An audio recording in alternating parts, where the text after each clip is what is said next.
Hello, friends. Welcome once again to my channel English Prose and Verse. Today we are going to discuss a new poem of 10th standard, first flight, and the name of the poem is Amanda, written by Robin Klein. Robin Klein जो है एक Australian poet है और वो ज़्यादातर बच्चों के लिए लिखती है और उनकी जो भी क्रिएशंस है, जो भी पोएट्री उन्होंने लिखी है, उनकी स्पेशलिटी है कि she writes for the children basically. So let us move to the poem. अब अमेंडा जो एक पोएम है, ये एक 7th स्टैंजा की पोएम है और इसमें अमेंडाज मदर और अमेंडा के बीच में बातचीत हो रही है, या अमेंडा की मदर पहले स्टैंजा में कुछ कह रही है, फिर अमेंडा क्या सोचती है, क्या इमेजिन करती है. इस तरीके से ये 7th स्टैंजा की पोएम है. बेसिकली ये जो पोएम है ये इस बात पे है कि जो स्कूल गोइंग जो बच्चे रहते हैं, स्पेशली 10 to 11, 12, 13, 14 के जो ग्रुप के जो बच्चे होते हैं, इस बच्चों को ज़्यादातर अपने पेरेंट्स द्वारा कंटिन्यूसली इंटरप्ट किया जाता है, उनको स्कोल्ड किया जाता है, उनको नैगिंग किया जाता है, बार बार उनको हर काम के लिए इंस्ट्रक्शन दी जाती है और फिर बच्चे उससे किस तरीके से परेशान होते हैं और वो एक अपनी अलग दुनिया, एक अपना इमेजिनरी वर्ल्ड क्रिएट करते हैं, लाइक डे ड्रीमिंग करते हैं, फैंटेसी करते हैं और वो अपने एक जो इमेजिनरी जो वर्ल्ड है उसमें वो रहना पसंद करते. तो ये बेसिकली ये पोएम दर्शाती है. तो फर्स्ट स्टैंजा जो चालू होता है वो अमेंडाज मदर अमेंडा को जिसे कह रही है. वो क्या कह रही है कि don't bite your nail Amanda, don't hunch your shoulder Amanda, sit straight. यानी कि Amanda's mother what she is trying to say to Amanda कि भाई आप अपने नाखून मत चबाओ, अपने शोल्डर को बेंड करके मत बैठो, सीधे बैठो, स्ट्रेट बैठो. तो एक तरह से ये थोड़ा सा और एंड जो कर रही है डोंट और एंड कर रही है अमेंडा से वो एंड कर रही है. फिर अमेंडा कुछ सोचती है, इमेजिनेशन करती है. अमेंडा सोचती है कि मैं तो एक मरमेड हूँ, यानी कि जलपरी हूँ, और मैं एक एमरल्ड सी जो है ग्रीन कलर का जो एक सी है उसमें जल पर. आपको पता है मरमेड का मतलब क्या होता है कि एक जो गर्ल होती है, आधा बॉडी उसका ह्यूमन बॉडी होती है और स्पेशली जो टेल होती है, पूंछ होती है, वो फिश की तरह होती है.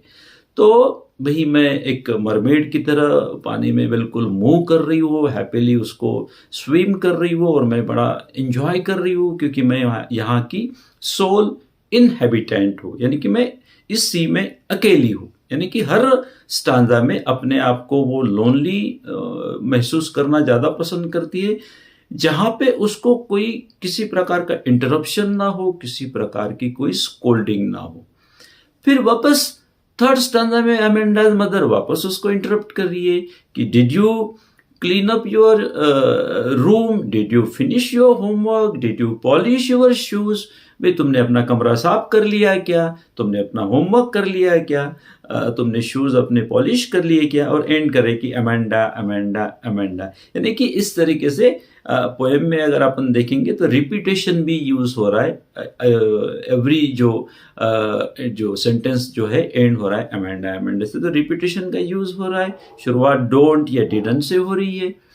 तो इस तरीके से, और आप एक गौर करेंगे जो अमेंडाज मदर का जो स्टांजा जो कहा गया है वो फुल स्टॉप से एंड हो रहा है और अमेंडा जो सोचती है, इमेजिनेशन में जाती है, वो पैरेंथेसिस में यानी कि ब्रैकेट में है ताकि वो एक अलग वर्ल्ड को दर्शा सके. फिर अमेंडा अपने आप को ऑर्फन मानती है कि मैं I am N orphan. Orphan का मतलब वो बच्चा होता है जो अनाथ होता है, जिसकी कोई पेरेंट नहीं, यानी कि अपने आप को वो ऑर्फन महसूस करना या ऑर्फन फील करना ज़्यादा अच्छा समझती हूँ. ऑर्फन का मतलब है कि having a child having no mother, either no mother और पेरेंट, मतलब उसके माता पिता दोनों नहीं है.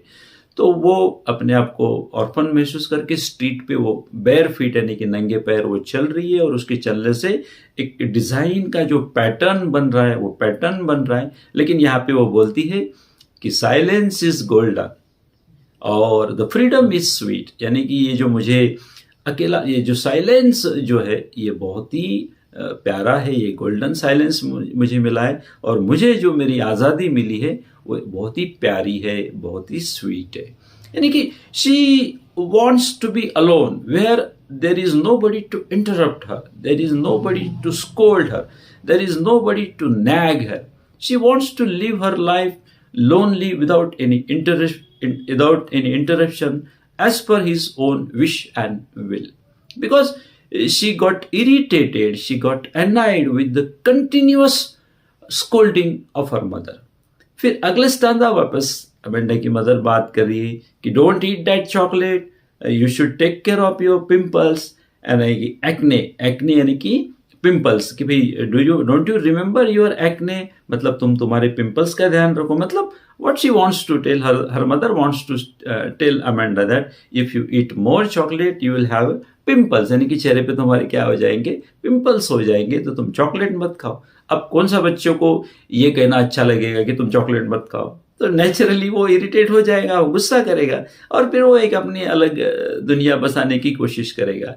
फिर नेक्स्ट स्टांजा में अमेंडा वापस अपने आप को इमेजिन कर रही, किस तरीके से इमेजिन कर रही कि जैसे एक फेरी टेल की एक कहानी है। रैपुंज़ेल एक लड़की रहती है, बहुत खूबसूरत लड़की रहती है, जिसके बहुत गोल्डन और बहुत लंबे बाल रहते, तो उसको एक विच जो है चुड़ैल वो कैप्चर कर लेती है और एक बड़े से ऊंचे टावर पे बंद कर लेती है। अब वो जो रैपुंज़ेल है वो वहाँ पे खड़ी रहती है और अपने हेयर को नीचे छोड़ देती है। फिर एक दिन एक प्यारा सा प्रिंस आता है, वो बालों को पकड़ के, उसके बालों को पकड़ के टावर के ऊपर क्लाइंब अप कर जाता है और फिर वो विच से उसको एक तरह से रेस्क्यू करता है, यानी कि उसको छुटकारा करके अपने साथ ले जाता है। तो एक फेरी टेल की जो कहानी है, तो यहाँ पे अमेंडा अपने आप को एज रैपुंज़ेल इमेजिन कर रही है, लेकिन साथ में यहाँ पे वो ये भी बोल रही कि I will not let my hair fall down the tower, यानी कि मैं मेरे बाल खुले करके नीचे नहीं छोड़ूंगी, क्योंकि I want to live a lonely life. मुझे एकदम I want to be alone, मैं अकेली रहना चाहती हूँ, यानी कि वहाँ पे उसको प्रिंस की भी कोई ज़रूरत नहीं, मतलब वो अकेला रहना चाहती, तो उसके लिए एक अकेलापन या साइलेंस उसके लिए क्या मायने रखता है, उसका फ्रीडम क्या मायने रखता है, ये बताने की कोशिश की है। फिर लास्ट स्टांजा जो है अमेंडाज मदर एंड करती है कि भाई तुम हमेशा ऐसे सल्किंग मोड में क्यों रहती है, तुम हमेशा ऐसी मूडी क्यों दिखती हो, तुम हमेशा बैड मूड में रहती हो, तो तुम मतलब व्यवस्थित रहा करो। भाई अगर अचानक से अपने घर में अगर कोई आ जाता है तो वो क्या सोचेगा कि मैं तुमको कंटिन्यूसली नैगिंग करती रहती हूँ, कंटिन्यूसली तुमको डांटती रहती हूँ। यानी कि पेरेंट्स ये भी नहीं चाहते कि कोई उनको ये बोले कि भाई आप अपने बच्चों को कंटिन्यूसली टोकाटाकी करते रहते, तो वो बोले कोई भी यही सोचेगा। तो इस तरीके से वो अपने अमेंडा से, अपनी लड़की से वो बात कर रही है और यहाँ पे ये जो पोएम है ये ख़त्म हो जाती है। तो बेसिकली इस पोएम का moral, we can take a moral of this poem as कि जो बच्चे होते, अच्छा यहाँ पे अपन ये कैसे इमेजिन करें कि भाई ये बच्चा यानी अमेंडा जो लड़की है वो कितने एज की होगी। लगभग जो हैबिट्स है, जैसे शूज़ को पॉलिश करना, अपने कमरे को टाइडी रखना, चॉकलेट खाना, नाखूनों को चबाना, ये जो आदतें होती है वो नॉर्मली स्कूल गोइंग बच्चों की होती है, स्कूल गोइंग चिल्ड्रन की होती है, कि जो नॉर्मली बिलोंग करते 10 से 12, 13, 14 साल के जो बच्चे रहते। तो अपन ये एज्यूम करके चलते हैं कि Amanda's age must be from 10, 11 to 13 or 14, so she is kind of a school going girl. तो ये स्कूल गोइंग जो बच्चे होते हैं ये बहुत ही क्रूशियल एज में रहते हैं, एडोलेंस में रहते ही है, और इनको अगर आपने कंटिन्यूसली ऐसा इंटरप्ट किया, कंटिन्यूसली स्कोल्डिंग किया, स्कोल्डिंग यानी कि कंटिन्यूसली डांटना, फटकारना, टोकना, नैगिंग करना, तो बच्चे इरिटेट हो जाते, बच्चे गुस्सा हो जाते, अनॉय हो जाते, और फिर वो एक ऐसी अपनी एक इमेजिनरी वर्ल्ड को क्रिएट करते, फैंटेसीजिंग करते हैं या डे ड्रीमिंग करते हैं, और वहाँ पे उनको रहना, अपने ख्यालों में रहना अच्छा लगता है। और ये फिर कभी कभी इसका डेंजरस इम्पैक्ट ये होता है कि ये डेंजरस भी होता है, क्योंकि एक तरह से ये रियलिटी से दूर जाने वाला जो डे ड्रीमिंग है, यानी कि दिन में सपने देखना है, दिन में अपने ख्यालों में जाना, एक तरह से थोड़ा सा डेंजरस भी होता है।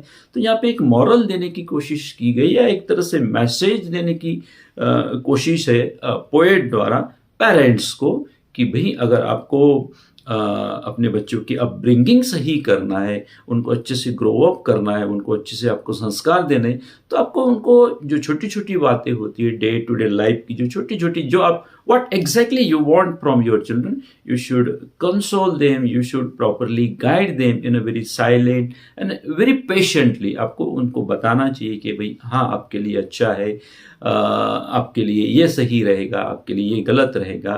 तो प्यार से अगर उसको उनको समझाया जाए तो आपको रिजल्ट अच्छे मिलेंगे। कहीं ना कहीं ये मैसेज देने की कोशिश की है पोएट द्वारा, और किस तरीके से बच्चों की अपब्रिंगिंग होनी चाहिए, ये मैसेज बहुत ही अच्छे से सिखाने की कोशिश है इस पोएम में।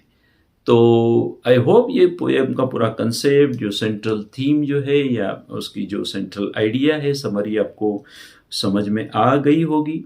Don't worry about the difficult words और समरी और written question answer. You know that I am a blogger too, मैं ब्लॉगिंग भी करता हूँ। मैं हर वीडियो में मैं ये बोलता हूँ कि सारा जो रिटर्न मटेरियल है वो मेरी वेबसाइट www.reconciliation.com नाम की मेरी वेबसाइट है, जिसकी लिंक में डिस्क्रिप्शन बॉक्स में, कमेंट बॉक्स में मेरी रहती है, हर वीडियो में रहती है। So you can avail all the written facility regarding the poem Amanda. So I hope you like my video, and if you like my video, please do share, like and subscribe. Thank you for watching the video. See you in the next video. Till then, goodbye and take care. See you in the next video. Bye.